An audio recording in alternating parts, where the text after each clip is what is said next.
Welcome once again to our beautiful channel, Hometube.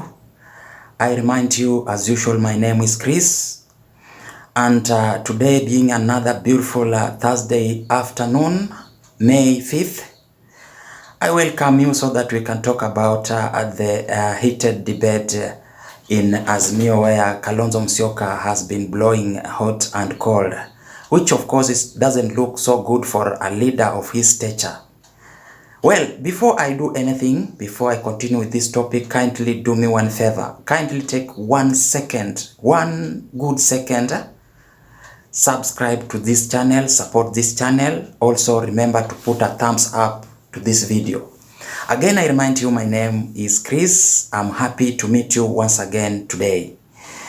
Well, Kalonzo has been blowing cold and hot. In other words, Kalonzo has refused to have a stand. And not a great departure from his signature watermelon kind of politics. And his blowing hot and cold is informed by the fact that Kalonzo still believes that he will have to move to the winning side after the elections. And that's why making a political stand, a firm political stand, has been hard for him. You remember 2007, what happened? When people were fighting for power, Kalonzo remained in the middle, and finally he was the vice president. So Kalonzo is affected by the past, and he still believes that the past could repeat itself. Whether he's correct or wrong, only time will tell. But good news is that yesterday he tried to show direction. He told his supporters that he's going to stage One Kenya Alliance, rallies across the country, starting with his own area this week, all the way to Mombasa, which will culminate into a big event at historic Tononoka grounds. Let me believe he's now serious. He has finally made up his mind, and is going to support Honorable Raila Odinga up to the ballot. The position he will be given in Azimio notwithstanding. Let's believe that this time Kalonzo has made his mind. He's not going to back down again. It doesn't look so good when a leader of his stature keep on blowing hot and cold, jumping up and down. It doesn't look so good. He should end that kind of politics, because it's not good for him, and not good for any other person in his caliber. Before I just move on, let's just listen to what he had to say yesterday during his presser at Kalonzo Center in Nairobi. And we are going to do a run on the Mombasa Road, Mombasa Highway, beginning at Mlolongo tomorrow at 9 o'clock in the morning. Chumvi, which is a junction of Machakos and Mombasa Road. And then after that, Konza City. And from Konza, we propose Salama. From Salama, we'll make a stopover at Sultan Hamud. And we'll also make a stopover in Mali, a stopover in Makindu, a stopover in Kiunduani. It's a very busy center between Makindu and Kibwezi. Time allowing, we could even detour into Kibwezi, but if there's not enough time, we'll do Machinery, we'll do Kambu, eventually Mutito Andei, and then a stopover, a nice stopover in Voi. We will be joined by our teams from Taita Taveta, led by Governor candidate Dan Mwanzo and his team, Mutito Andei, with a nice stopover in Voi. Then we intend on Friday to do not a straight run, but a run through places like Makinon. We hope, of course, to be able to get into Mombasa by the late afternoon. On this trip, I am inviting the leaders of the time, particularly Wiper Democratic Movement leaders, to join us on this trip.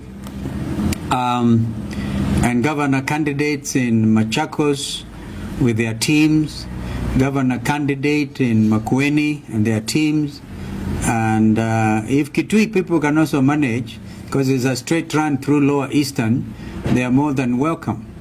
And all the candidates, particularly those who have the tickets, the Wiper Democratic Movement tickets, are also welcome to join us. We will be drumming support for presidential candidate Raila Amolo Odinga, and we will also be joined on this trip by Governor Sonko. As a matter of fact, it will be like a grand entry for Governor Sonko into Mombasa, and along with his deputy Ali Mbogo. They've just told me that we catch up with Ali Mbogo in Voi, but Governor Sonko will start the journey with us and drive through Ukambani to Mombasa. It is hoped that we can then do a run through Mombasa. We understand there's a lot of excitement about Governor Sonko and his team, and we will then hopefully do Tononoka. I'm not quite sure they're going to confirm. This time, I think it is clear that we must do things differently in order to drive to deliver a big win for Azimio One Kenya. Elsewhere in central Kenya, Raila Odinga is pitching camp with his brigade. He is accompanied by Martha Karua, NARC Kenya Party boss Martha Karua, Peter Kenneth, among scores of other leaders who are in support of the Azimio agenda or ideologies.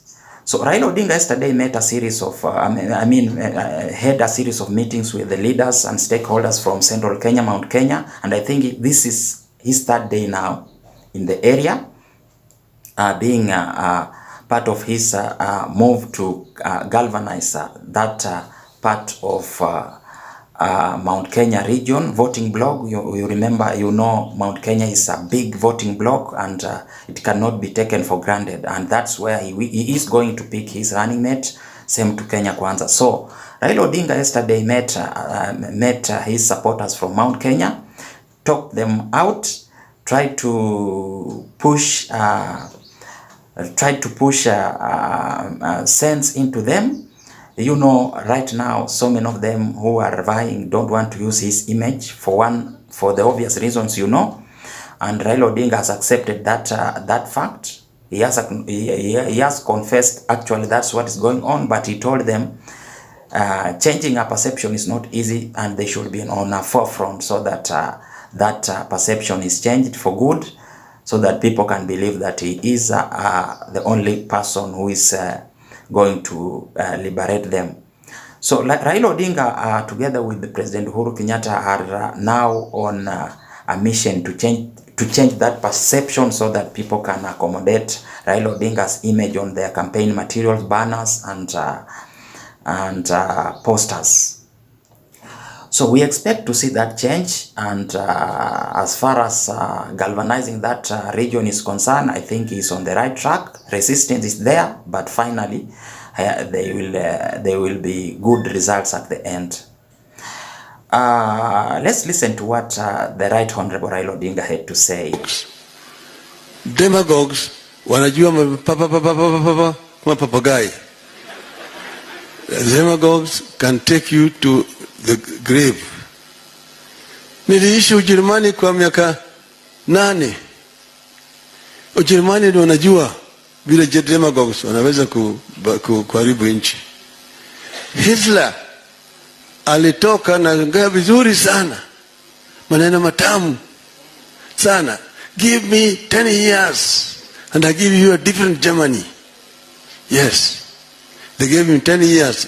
In 10 years, Germany was in ruins completely. That is the works of demagogues in the country. In history, that's what they do. So we must prepare ourselves as a country for a change. And I'm sure if you take the message that we are going to give you to the people, you will be able to get the people convinced that this is truly is the route to liberation of Kenya.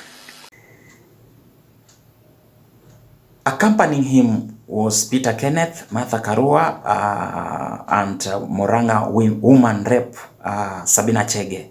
Thank you very much. Continue subscribing. Put a push up to our YouTube channel so that you are among the first guys to get notified of our updates. Thanks a lot. Again, my name is Chris.